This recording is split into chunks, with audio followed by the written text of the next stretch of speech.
Yes, Charles. Well, welcome everyone to our spring update with the diner. I'm Charlie here. Latecomers are also always welcome. Come on in. Probably everybody knows everybody here, but just in case you don't, Mr. Jeff Dunbar, Rockingham for Progress. You don't have to do that. Mr. Esther Dye, our project manager. Mr. Raphael Rosner of Austin Design Cooperative, who is overseeing the design of the building.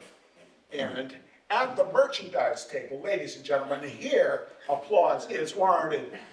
Susan McNeil. And now, before I get going, I have to do the shameless merchandise. We now have high quality, true diner mugs, dishwasher and microwave safe. All right, they are available here. If you want to support us, get a mug. Get the design by Ezra Veach. The pen, the unbelievably cute Ms. Bellows Falls Diner pen, hefty, sturdy. You could like throw it at a cat and annoy it. That is designed by M.R. and Riley here in town. And they are a wonderful, wonderful addition to your wardrobe.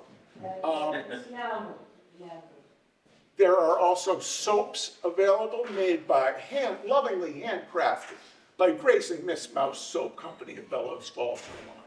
So at various tiers, you can support the Miss Bellows Falls Diner project.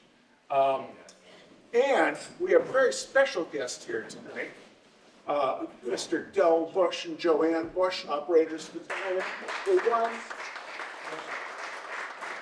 The ones who got us on the National Register of Historic Places. That is an incredible bit of foresight that they had. In 1883, they got on the National Register of Historic Places.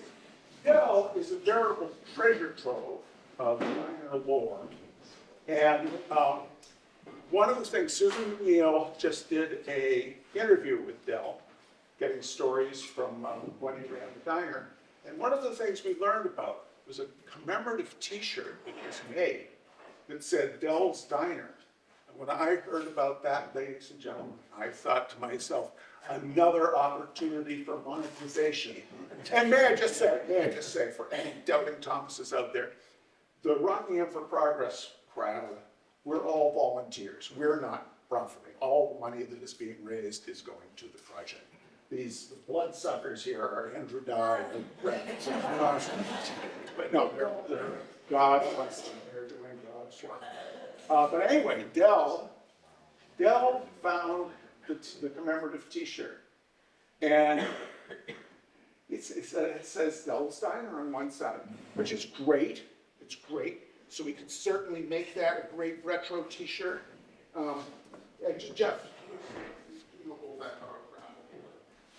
that side versus Del's Diner. So cool on the other side and put it over my chest, please.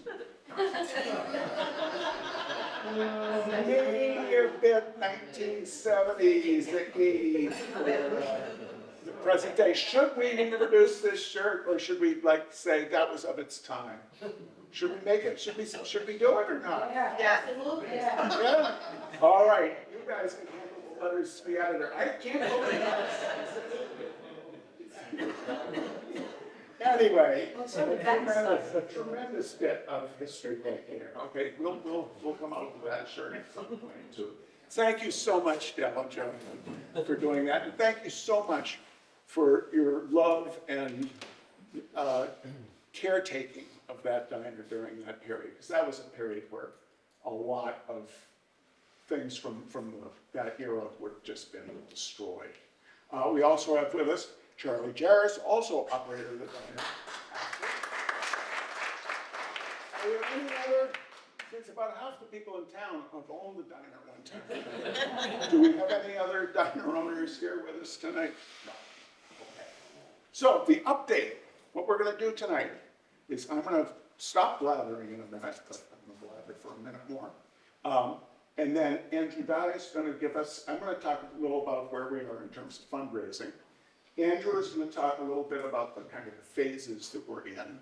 And then Rav is going to talk about how we're planning the new construction.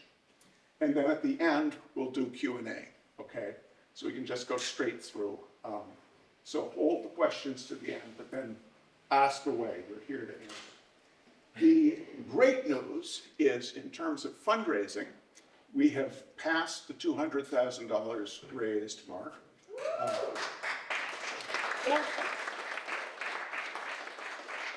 Notice that the merchandise sellers have allowed us to do this. I don't know what that means, but it signifies something.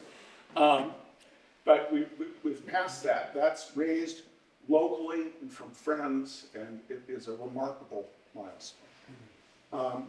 We now have the website, MissBellowsFalls.com, up and running, and we are getting orders from around the country from people who like things like diner mugs. You are also welcome to order from the website. We have local pickup available at the Little Art Supply store. Also, Erica and Tim at Studio 92, which is the old Shona Grill building, now a hairdresser studio. They have pins and mugs available for sale there.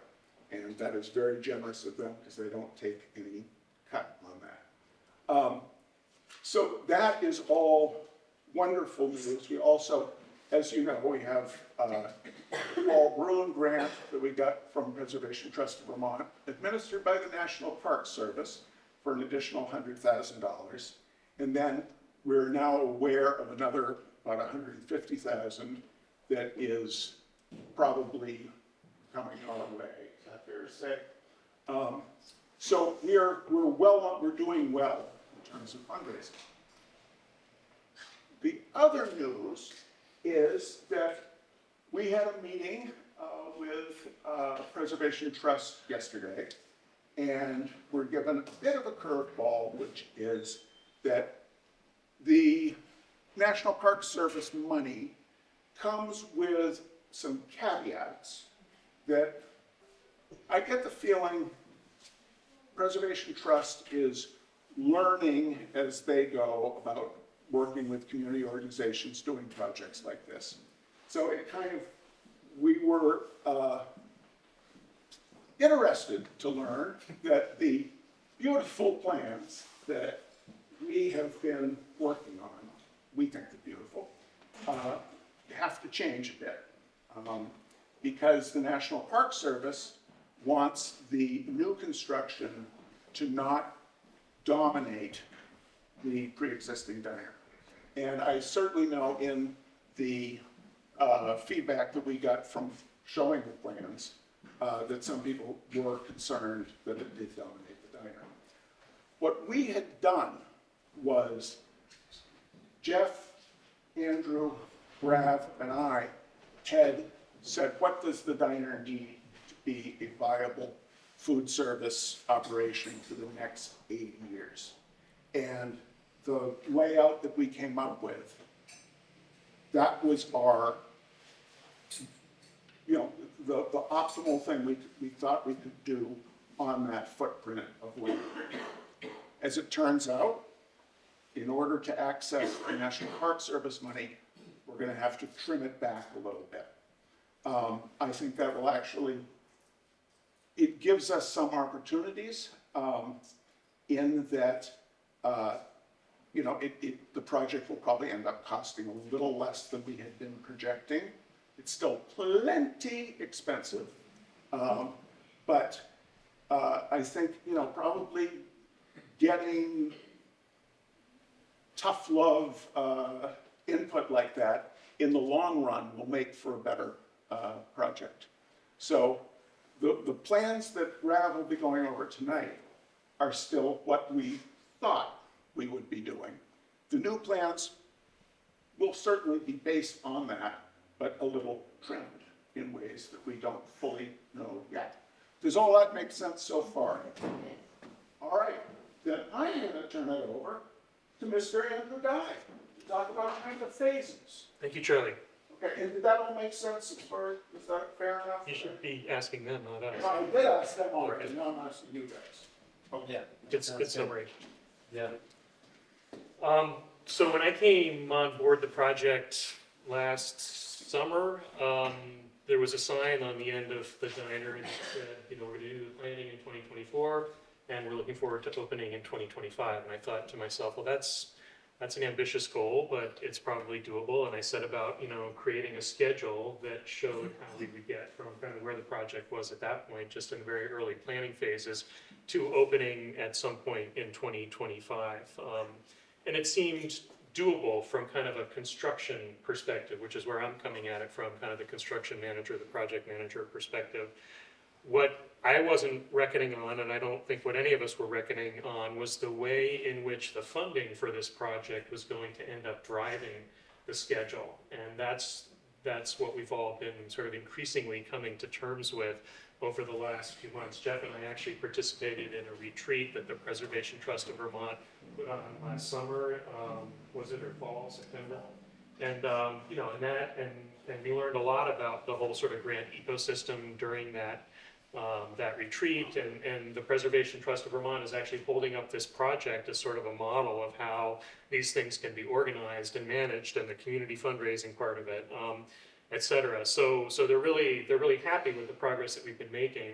But for our side, we've been kind of learning about the grant world and how that works, and it turns out that you know, we have had success with the grants. The Bruin grant is a big one, and there are lots of other grants that are potentially accessible to the project in order to help fund it, to complement all the private fundraising that's been done.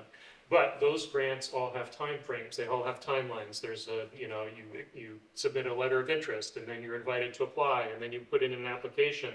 And then there are a few months go by while they review the applications, and then a few more months go by until the politicians are on recess during August so that they can make the announcements, because they want to get credit for handing out the money. And it's just like everything, each grant has its own kind of time frame, and so that's what's ending up probably going to drive the schedule for the project. So what that really means is that we got a little bit of grant money to hire a grant writer, and she applied for, it's like you get the little grant to hire the grant writer to get the bigger grants. And so, My dad used to call it the foot in the trough. Anyway, go ahead. I'm gonna have to think about that, Charlie. Okay, yeah, the foot, okay, so we got our foot in the trough, is that what you're saying? The grant writers got their feet in the Okay, trough. right. So anyway, so she has applied for a technical assistance grant that'll come through, it's USDA money, and the idea is that money will be able to pay for taking the schematic design work that RAF and Austin Design Cooperative has done and turn it into the full construction documents for permitting and actual construction, the engineered drawings, the civil, the structural, the mechanical, electric, plumbing. That's a big chunk of work, and it'll take a bunch of time, and it'll cost a bunch of money. And because we're the bloodsuckers, is that what you call us, Charlie? We need to pay for the architectural services. So we're hopeful that grant is going to come through. I can't even tell you, they all have acronyms, and I can't even tell you if this is a CEGA or if this is a RBDG or if this is I think it's a rural business development grant, actually, RBDG, that's going to hopefully pay for the architectural work that will get us to being shovel ready, as they like to say in the grant world. But we're not going to hear about that till the end of the summer.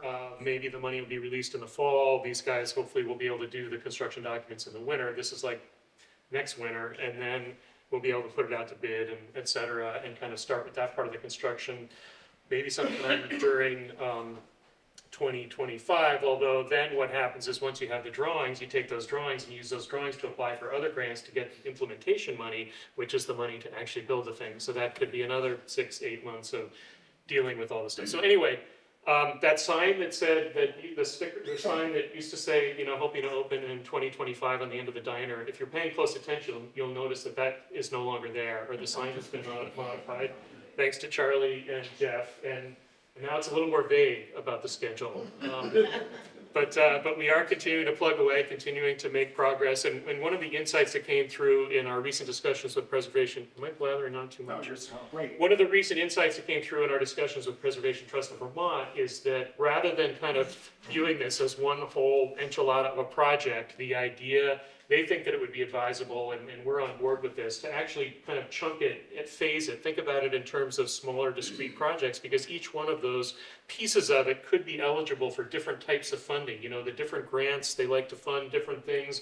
You know, there might be a good grant for kitchen equipment when we're more toward the end, and we can get $50,000, $75,000 from the USDA just for kitchen equipment, because this particular type of grant tends to go for that sort of thing.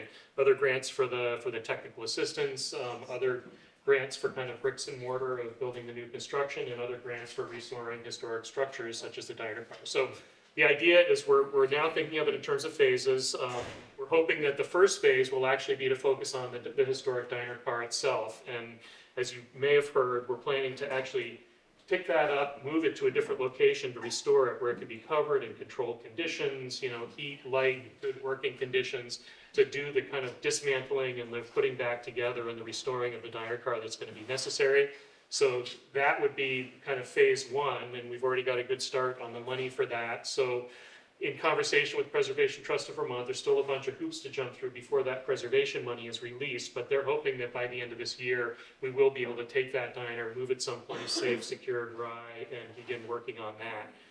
The next phase of the project, kind of phase two, would likely be to deal with the site. So to deal with the kind of what are pretty decrepit, moldy, scary buildings that are on site attached to the diner currently, make those go away, kind of flatten out and prep the site, perhaps build a retaining wall that's going to be necessary at the back of the site, because we need to get a bit more square footage in order to make this work, to make the new structure work with the existing, et cetera. So that might be phase two, kind of prepping the site. Phase three would be the construction of the new buildings, new foundations for everything, new utilities, everything ADA accessible. So that would be phase three kind of, and then phase four would be bringing the restored diner car back and kind of plugging it on and integrating it into that new construction. So kind of looking at it in four phases now seems to make sense, both from a funding perspective, from a schedule perspective, and kind of a feasibility perspective. So that's the idea with the phasing, and I think I've gone on long enough, so I would like to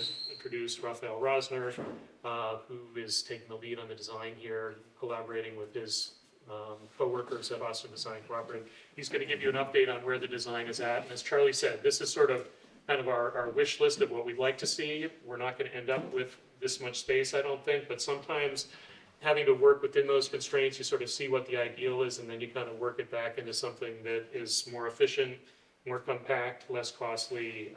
It'll be an interesting, and I think a good exercise for us to go through. Take it away, Raf. Great, thank you. Thanks everyone for coming out tonight.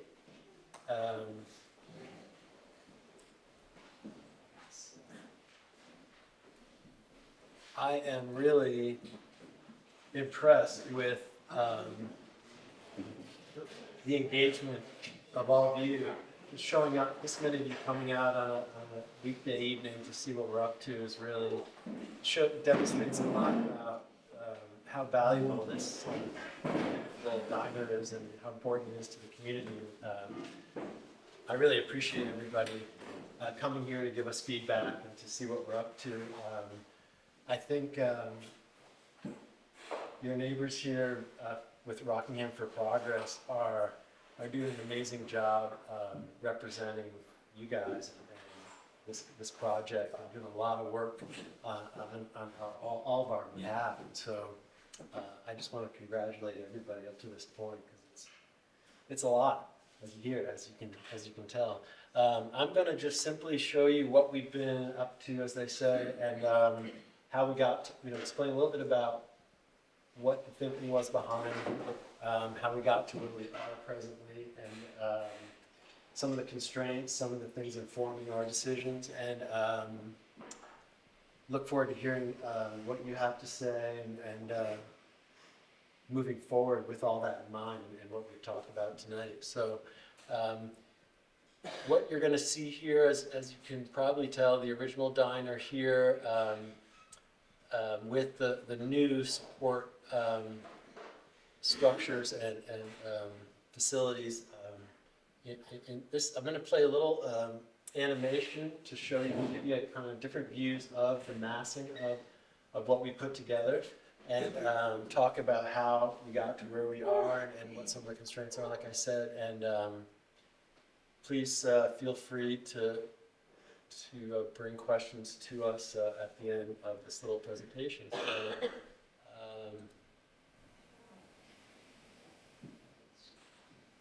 let's see if it can do its magic.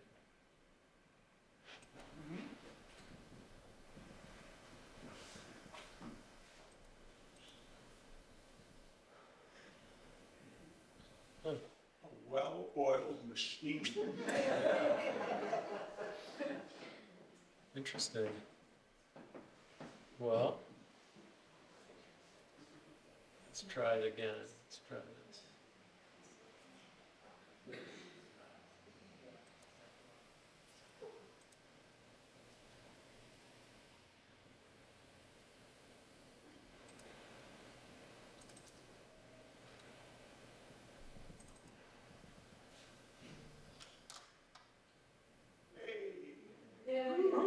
Helicopter.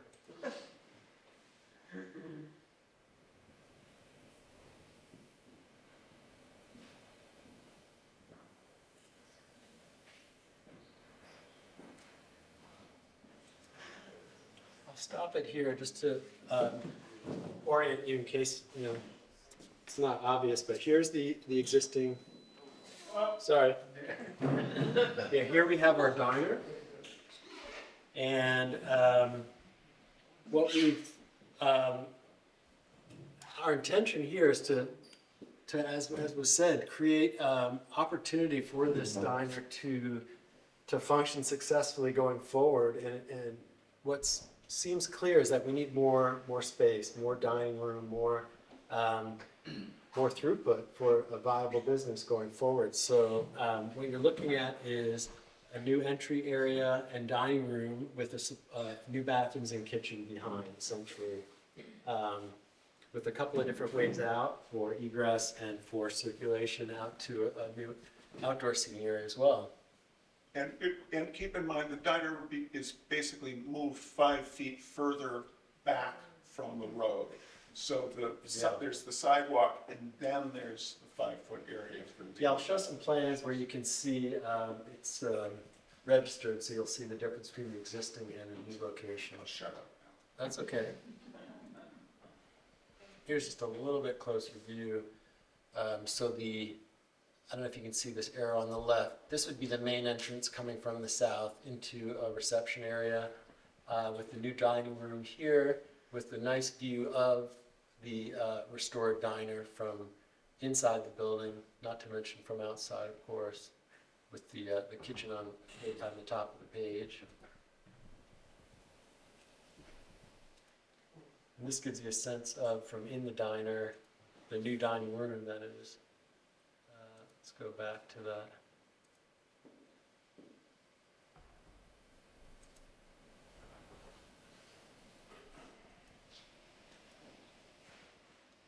Or not. So what I'd like to show you now is, now that you're a little bit oriented,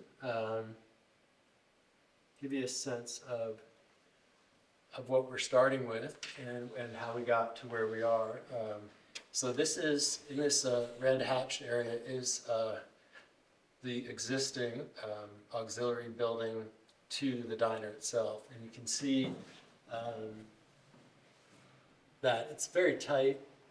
These are bathrooms in the back, for those of you who aren't familiar, a kitchen toward the top of the page and a small entry area to the left. And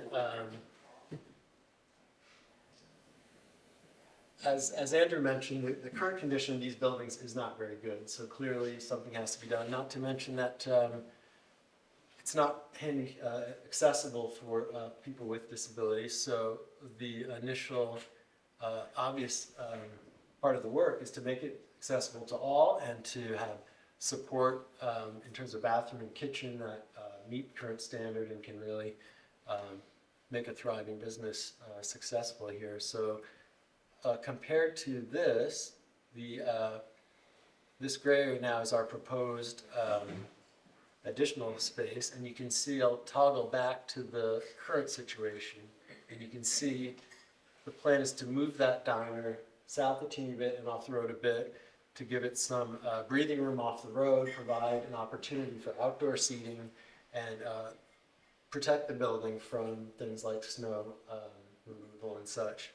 But you can see it's significantly larger, and a lot of it has to do with, you know, is it realistic today to have a diner that can be a viable business without additional seating? So it seems clear, I think, to us and to me that this dining room would be integral, even if it maybe has to get scaled back or moved a little bit to meet the Preservation Trust concerns. I think this is generally what we thought would be good.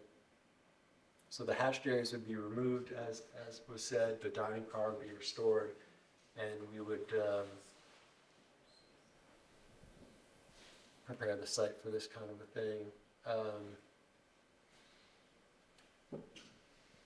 Here is another look with a little bit more detail at what we've been thinking about. And I don't know if any of you have seen the plan to this level of detail yet, but some of the challenges, as Andrew mentioned, the site behind the building is quite steep and quite close to the current buildings, and part of this would include pushing back the site a little bit, removing some material to create a larger building area, and as was said, bring the diner off the road just a bit. So to take you through it, we'd come in, the primary entrance would be to the south here, where you'd have an area to check in basically, and here a new dining room for all level of accessibility, accessed either by a ramp at the high part of the site or from the entry directly, and couple of bathrooms and a kitchen, as you can see, with a receiving area in the back.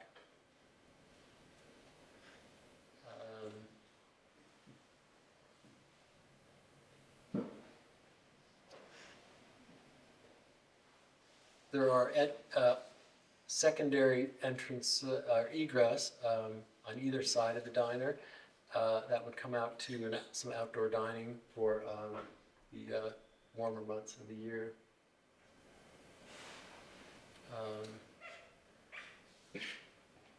What's interesting and part of the thinking here is the diner itself, the eave of the building are so low that if you think about how you would attach a building to the diner is kind of an interesting challenge, you know, if you think about it. So the way we approached it is this kind of lavender area would be lower and more intimate, and it would connect just below or at eve height of the diner to allow a clean connection to the existing building.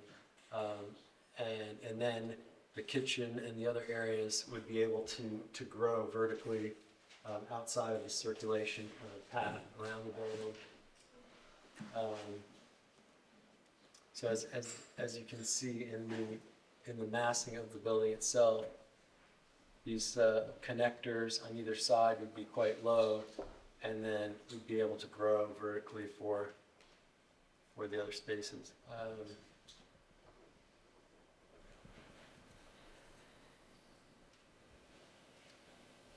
That's really essentially what I was kind of hoping to run through with you. I'm not sure if there's, I'm happy to answer any questions or get into any other aspects of the project as questions emerge. Let me just also say, you'll notice in the delivery area that there are stairs down, and so there would be a basement, because to have that nice seasonal outdoor seating, we've got to, during the off-season, put it somewhere. It would be for dry storage. It'd be a small office for the staff's little break area, etc. We did, who were the people who were kind enough to do the test drillings? Thad Guile, Thad and Jan Guile, TMG. DMG was kind enough to donate, doing some test pits in the area, would be excavating back in that hillside, and it's sand, there's not ledge there, and it drains well. So that's an important and positive thing. The kind of trapezoidal shape is the size of the lot on which the diner sits. So should we just go into questions now? All right, fire away, ladies and gentlemen, fire away. Mr. Damaris. Yeah, I have actually two questions. Foundation-wise, what is it gonna be, what is it gonna be on? Or is there gonna be a huge cellar underneath the whole thing? What's your? So that's something we've been looking at right from the start, and it was helpful to have those test pits done, not only to check the drainage, but just to see what the soil is. Actually, not only did the excavation, was that donated, but also Randy Rhodes of M&W Soils Engineering over in Charlestown actually was there, showed up as part of the test pit process and took some of the soil back with him. I know when I had the diner, okay, that little cellar came in really in. Right. So you're gonna have an empty lot, right? Just gonna be dirt. So you can do anything you want with it, right? Yes, theoretically, but one of the concerns that Randy Rhodes brought up, the soils engineer, the geotechnical engineer, is that if we're trying to put a full cellar right next to the adjacent building, the former Shona Grill that's now Tim and Erica's building, Yeah. if you try and go down 8-10 feet right next to that building, there could be challenges with the soil because it's so loose and well drained of it sort of you don't want to disrupt the structure of the adjacent building. Similarly, there could be a concern if we get too close to the sidewalk and go too deep with the excavation there. So to answer your question, we're thinking right now that it's likely to be on a slab. If the kitchen ends up next to the building to the north, that would be on a slab. That's a good surface for like quarry tile or whatever that you want to have in a kitchen. The diner car itself needs some kind of a space underneath it just because that's the way that it's built. It's designed to sit on at least a crawl space, if not a full foundation. So that's probably going to be on at least a crawl space, but maybe not deeper because of the concern about the sidewalk. The rest of the building could be under be on top of a full foundation. So the idea would be to make as much of the foundation full basement as feasible without getting into those engineering concerns about going too deep next to the adjacent buildings or the sidewalk. I can see, it's limited space. I mean, let's face it, the bodies are very limited. And my other question was that the flow from the kitchen to the diner and to the dining room, that looks a little bit odd, to me, anyway. So who came up with that idea? I mean, we've been balancing various different concerns or factors, and one of them, not to speak for Rob, but where do you put that auxiliary seating? Do you put it to the north next to the adjacent building, or do you put it to the south where it's going to get some sunlight, where it's going to have a view to the clock tower in the square? We thought that it would be important to have that close to the entrance for accessibility on the south side. Okay, the flow would be difficult being a restaurant owner, that for the waitresses and the people that go into the kitchen, because you've got a very congested area as it is. People go into the bathroom. I'm just throwing that out because that's what you want, right? Yeah, I think the good news is that given the constraints that we're now understanding from the historic preservation folks, everything is going to get more concentrated and efficient. So I think there's going to be less of that. I would hope less of that kind of bottlenecking that it seems to be you're pointing out here. Those are two questions I have. Yeah, that's good feedback, Charlie. Thank you. Basically, diner slash restaurant. What? Could you repeat that? Sorry. So it's basically a diner slash restaurant because you've got that little area there for seating on the left side of it when you look at the map. We can't, it's not going to be feasible to make the diner car itself accessible, meaning for wheelchairs, that sort of thing. And so it's important for there to be space for people to access it. I guess personally, I've been thinking of it just as one diner restaurant, not as a restaurant and a diner car. And I think that's our intention, is to make it feel integrated. To make the people who are and again, the design's gonna change, but the people who are eating in that auxiliary seating area to feel connected to the diner. Maybe somebody wants to tell the story about the Frankie and Johnny panels, if you haven't heard it, because that's kind of relevant, I think, to that sense of are we eating in a diner or not when we're in that other area. Sure, so you all know that the back of the diner says Frankie and Johnny's, because the diner originally was in Lowell, Mass. For 2 years, and then it was sold to the operator up here. So those panels right now, you can see a couple of letters when we go around the back. That will all be open, no matter how these plans change. You are going to be able to see the whole back panel that says Frankie and Johnny's. Right now, that's in the passageway to the kitchen. But when things shift around, there's a possibility that might be the auxiliary dining area. We need to get some additional, it seems to be pretty universal that people say that there needs, the diner was built to have 32 seats. Over the years, it's now down to about 26. We can probably get it back up to about 28 to 30, but 32, maybe we can do 32. But that's still, people look very much askance at that being really viable these days. So the additional seating, our goal was to get to about 50.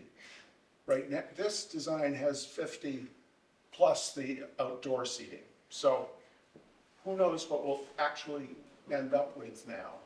But we want to make the experience of people dining in the auxiliary area to still feel very much like you are at the diner. Has anyone ever been up to the Four Aces in Lebanon? Because it has overflow seating that is not original to the diner. And the thing I do like about this very much is that for organizations like the Rotary that have weekly breakfasts, that additional seating can be a dining room for private parties if need be, or if desired. It's when things on slow days, like in March in Vermont, I don't think you'd have to use that. I don't think that seating would be used constantly, but it would be available. That all makes sense, or I blather too much? So then would the intention be to decorate that room to make it look and feel as much as like the diner as could be? Is that the? I think that's our impulse. So then why would you have so many single, wouldn't you have another row of booths then in that room? Because the booths seem to be so much a part of the diner culture thing. Those are On the far side, but there seem to be single tables there. I think it's that the flexibility, Okay, because very often, and I believe Charlie and Del and Joanne experienced, if a party is 6, who comes in, party of 8, so I think having a mix, having some flexibility, it's a delicate dance, If you do one thing and can't do that because of this, Right.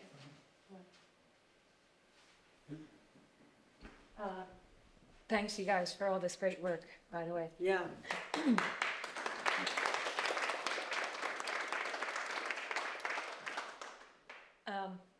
So I have a couple questions. And first,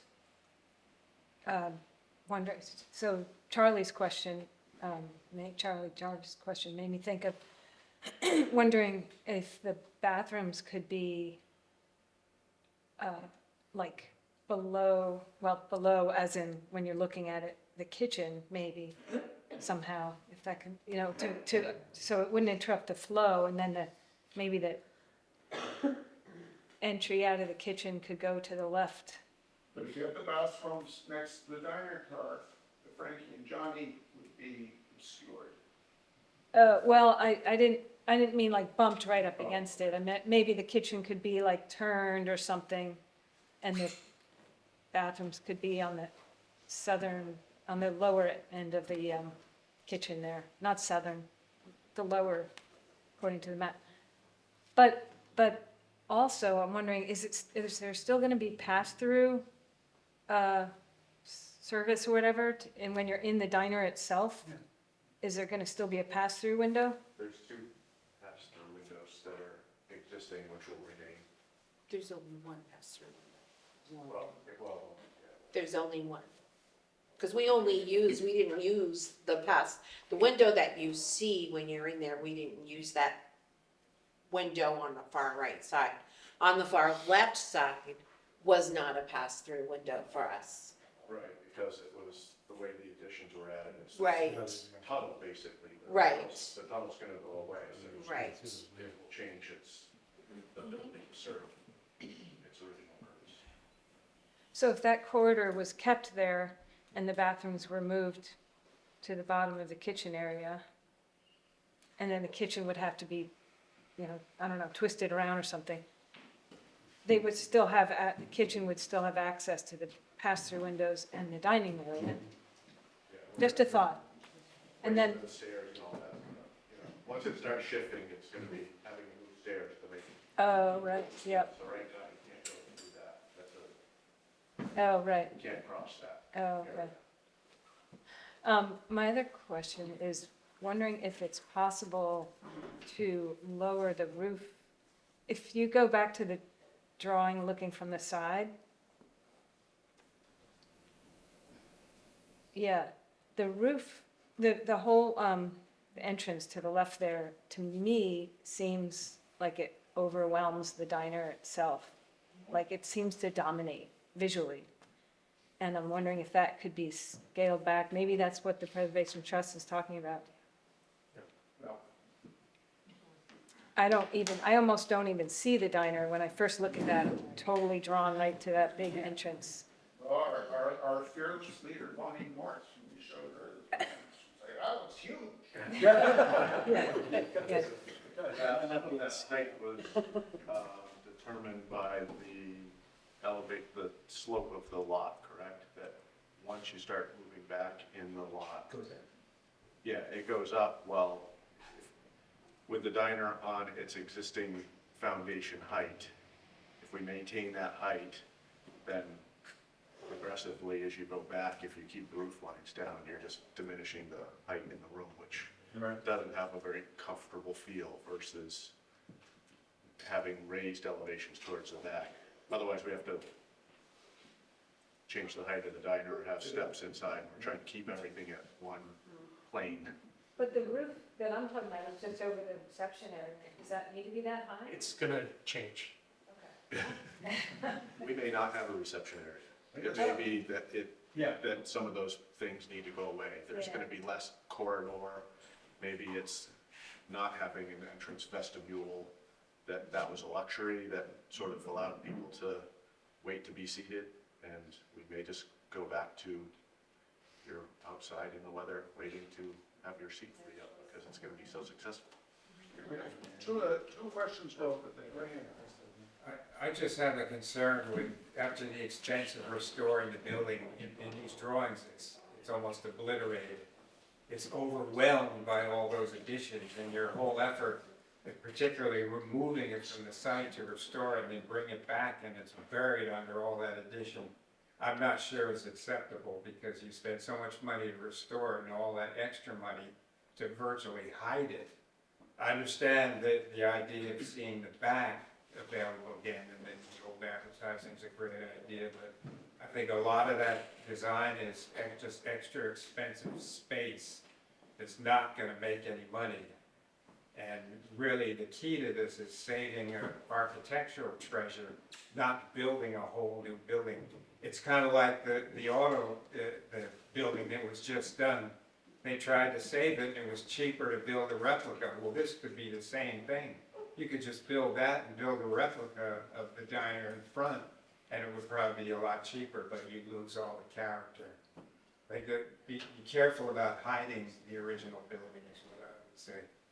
Yeah, I mean, this is a theme that we're Agreed. hearing from you, that we're also hearing from the historic preservation folks. So I think that the design is gonna move in that direction of de-emphasizing the new construction, celebrating the diner car more. And I guess I would just also say about the restoration, a lot of the restoration is not, of the diner car, isn't just about the outside, but it's also about the inside, and that's gonna be very much visible and apparent, I think, when people go into the newly restored diner, that it's gonna look a lot more like it did when it first rolled off the assembly line in the 1930s, whatever that was. You had a question? Yeah, just a comment, like you brought up the, what are your 496 spot, what is it? Four aces. Four aces. Like, if you look at the four aces, or like, the Royal, or any number of other diners, I think like this gentleman was saying, is that you're not leading with the original diner in this design. Have you ever been to the Four Aces? Oh, yeah. It's inside of a house. It's. Yeah, but when you're driving around there, the first thing you see is that big red, white, and silver, you know, or the Royal. I'm just thinking about how much space is being built to accommodate what may be a very expensive space to upkeep if it's not all being utilized constantly.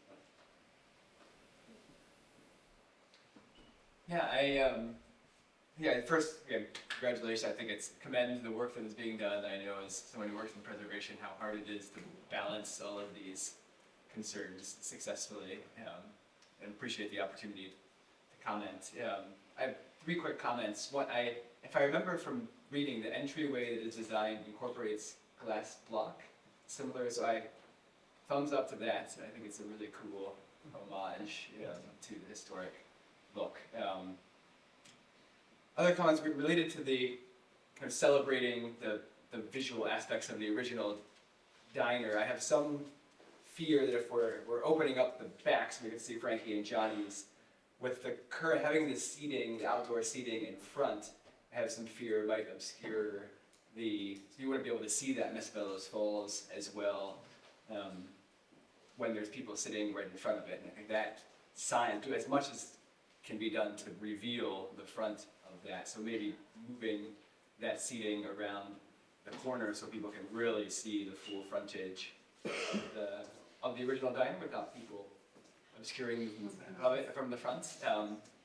And the other, on my wish list, maybe if you're saving $100,000, say, because you have to trim back the size of the building, that is the perfect amount of money to put towards restoring or recreating the historic neon sign that was once there. So I would say if a really cool aspect of the heritage of the building that I know is not originally part of the plan, but I think is a really interesting piece of the history of the building. And if this frees up some money to be able to recreate that, that's a fabulous. Okay, to answer, just to touch on two of your three things, as first off, we all love the neon sign, and that is certainly something we want to see recreated. I think it's a tragedy that it was sold off, and it was not sold off by Del and Joanne. Let's put it that way. But there is a local ordinance against exterior neon signs, but we'll cross that bridge when we come to it. But goodness knows we do want to celebrate that sign. In terms of the dining, the alfresco dining, the exterior dining, the idea has been to have the dining at basically the same, the new patio, the new 5-foot area, wide area, at the same grade as the sidewalk, so that there is the foundation, so that the dining, the chairs will not totally obscure, totally obscure. That was the best trade we can come up with on that. Yes, Pat? Yeah, I have a question about the cooking facilities. Now, one of the things that I liked about Diana was sitting at the counter and watching them make my eggs and hash browns and stuff. And is that still gonna be there? No. But that's a Yeah, turn off. well, you wanna pay for two hoods, I mean, You should have- Anybody have any input on that? On why, I mean, it's just, to have a kitchen that is functional, everything is a trade-off. Everything So is then a what happens trade-off. to that space where you had all that nice cooking area and all the little refrigerators? Beverage, well, the refrigerator, the built-in coolers and stuff, they all stay. Yeah, but that was where the food was, to get out the hash browns and the sausages and all of that was in there. Well, Obviously, It you hasn't- didn't sit there and stare at the people cooking, I did. Well, the old coolers have been used for dry storage for years. They are not functional. The back bar area, whatever you call it, where the griddle and stuff have been, there's always been, or for the last decades, there has been a second griddle out in the back kitchen area. It's all, the front is always had something. The back area would be things like ice cream, beverage station, all that sort of stuff. It's certainly going to be utilized. Indeed, I mean, it is one of the fun things about going to the diner, is seeing It's a short people order cook. cook, you're Sure. watching them do it. Yeah, it is. It's wonderful. I'm wondering if there might not be an opportunity in the revised design for the kitchen to be more open to that additional seating area, so that there still would be some of that experience of watching your food being prepared. Yeah. Okay, Ginger, Yeah. we're going across. I think I see an opportunity here, but I want to make sure I'm understanding. So the Frankie and Johnny part would be visible from the inside, right? Not from the outside. The outside would be Miss Bellows paneling there. And when I'm looking at it, I kind of wish that all that hostess place was kind of gotten rid of, and the diner was shifted over to be parallel to that new dining section, and really focus it, like really highlighting that beautiful Frankie and Johnny thing to be visible from that new spot and kind of tie it all in. And then take all that outside seating and shift it over so that it's closer to what used to be Shona Grill. And that also gives you an opportunity if you want some of that visibility into a kitchen, which personally, as a former cook, I like. But I get it. It could be that you have windows there, which is really nice for cooks, actually, to have those windows, because you're not like stuck in some dark fluorescent place, and also allows people to kind of see inside and see what's going on.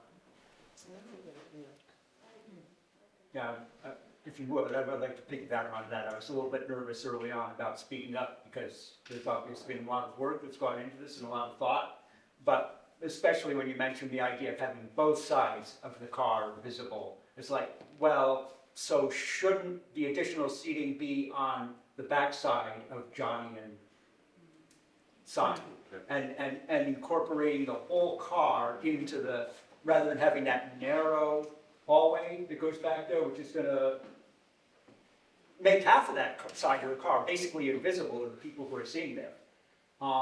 And so since we're all just, riffing on crazy wild ideas right now, instead of having these sort of the floor design being sort of different boxes, maybe it should be more parallel pieces front to back. So you have the diner, then you have the additional seating area which is kind of cool, because now you're outside the diner, but still inside, looking at the back side of the old thing. And then the kitchen and bathrooms and receiving area in a strip behind that. That's similar to your sketch. Yeah, that's actually kind of the direction that we've started to consider, so it's nice to hear that sort of reinforced in this one. Okay, now I'm going across. Okay, you're right there. From the outside, I mean, I know a lot of what you talked about was how the addition dominated and also maybe reducing the height of the entrance. But when I first saw it, what came to me was the roof design on the original diner, having that maybe repeated and echoed on the entrance. And then you wouldn't have this, it would marry them together and you wouldn't have a stark contrast between the sort of flat roofed and the curve on the diner. So Just wanted to throw that out. Well, that was in Brad's original designs, there were a bunch of curved elements. And Andrew, our monetary watchdog, said simply, curves are expensive. So, it's, again, I hear you, you know. And there's also the desire to not make a fake diner, you know, but to delineate, here is the classic Worcester lunch car, here is the new construction. I mean, I hear you. And there were considerations where the additional seating was actually a barrel vaulted structure. So trying to make it be more like the diner itself, and then it just seemed to be inauthentic. And then we said, well, and we're presented with the opportunity to have a historic car be the part of the structure. So then you have the Miss Bellows Falls Diner and the Miss whatever it originally was, and we don't really know.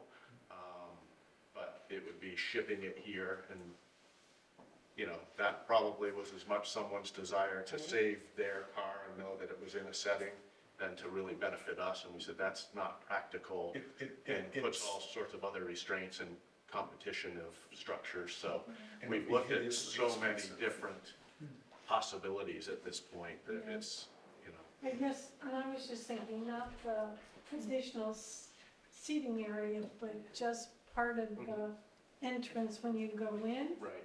to limit it to that. And to me, it's like when you build an addition onto a house, you just don't want entirely different architecture.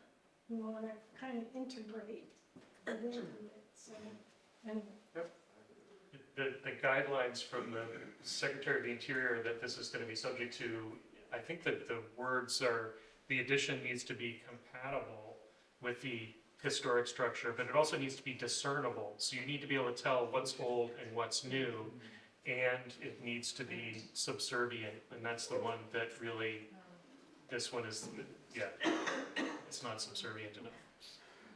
Okay, yes. Yeah, my reaction to the design was exactly the same as hers. The flat roof lines do not work visually. They're really, they take away from the whole project. If you mimicked 2 more barrel roofs, put flexible solar paneling on, you could probably offset the extra cost with a solar grant or something. It's really, it's such a fabulous project, you gotta make it look great. And flat roofs don't look great next to that building. My reaction. Kathy? That's okay. 2 things. Speaking of the flat roof, remember we're in Vermont and it snows and you're gonna need to figure out how you're gonna clear off the roof if it's flat. Secondly, and tell me, Charlie, if I misheard you, did you mention that there were 2 flat top grills, one in front and one in back? Yeah. Let me clarify that, please. There was not, there was only 1 flat top in the front. We did not have a flat top in the back. It was just the grill, it was just the gas stove and fry later. thank you. I stand I knew corrected. that. I am fraught with shame. Charlie, I knew that. Charlie, was there another interior? Yeah, well, I put a grill on the gas stove, so I did have a grill. You took it home. We used to pass through a lot, you know, especially for home Yeah. fries, you had to have a big plan. Excuse me. It does add to the aestheticness of, or authenticness. You know, when people go into a diner, they want to see the cooking. So, you know, it's part of the experience. Okay, I will respectfully and Yeah. gently push back on those of you singing the praises of seeing the cooking.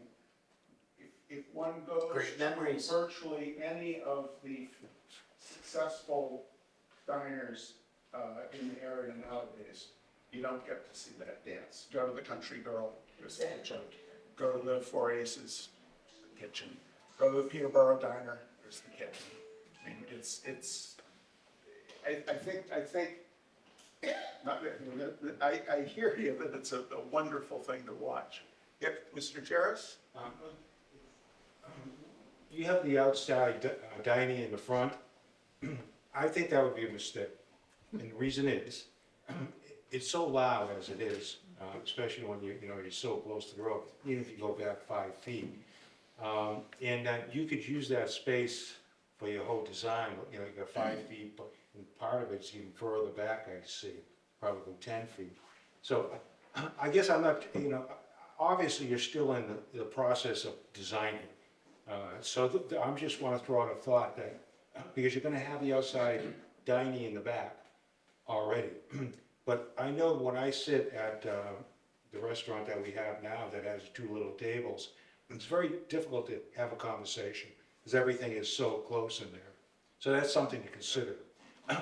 Obviously, you didn't hire somebody to really look at all those different aspects, right? I mean, are you doing all that work? Me? Yeah. All of which work. In the sense of, the layout of the diner and the kitchen and the new dining room, who's doing that? Well, that's the designer. Okay, whoever's doing it, right? Have you done restaurants before? Yes. All right, so, the flow is extremely important. And I'm just looking at what you created there. That would be a very difficult flow, I think. I disagree. I'd like to eat outside. What about talking to a waitress that might want to understand and know the club? We have. Okay. We have. Just saying we got the clubs, but I want to pull in waitresses, lots of them. What time are we at? 8 o'clock. 8 o'clock, okay. So, more questions, or we have okay, yep. I just want to put in a vote for really emphasizing the preservation of the interior and making it sort of a museum piece. That'll, I find that thrilling. If some of the functionality that is fond and remembered is gone, it'll still be fantastic to have it be essentially a museum piece. Okay. Thank you.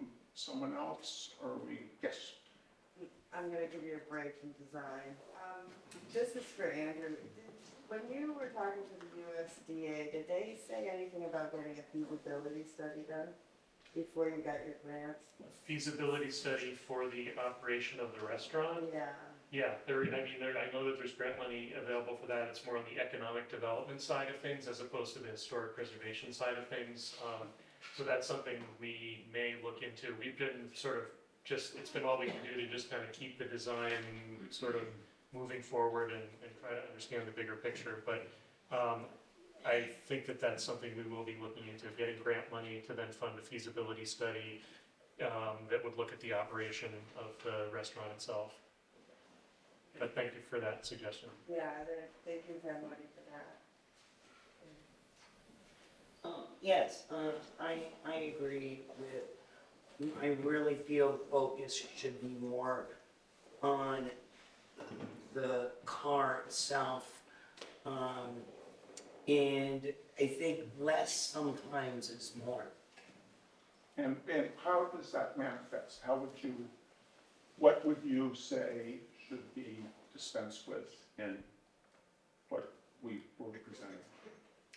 Well, I am just saying that you're like focused on how many tables, 50 tables. Well, it's sometimes less is more, doesn't it? Right, but I'm just saying less is more. It's simpler is better. Focus should be on the diner. It's not, I don't know, it's my personal opinion that the diner, I think it's exciting and you guys have done a great job. But I just feel, I agree, it seems like this whole project, we're taking away from the diner. Was anything ever going to be changed inside the diner? Inside the diner car? not the, You're leaving the grills and everything? the cooking would, as we're anticipating that the cooking will be in the kitchen. But the layout of the diner remains the same. All right, if you change anything, that takes it off the registry. Well, we're well aware of what we need to be keeping track of to keep it on the registry. That's absolutely. The Preservation Trust people are very happy to remind us of that.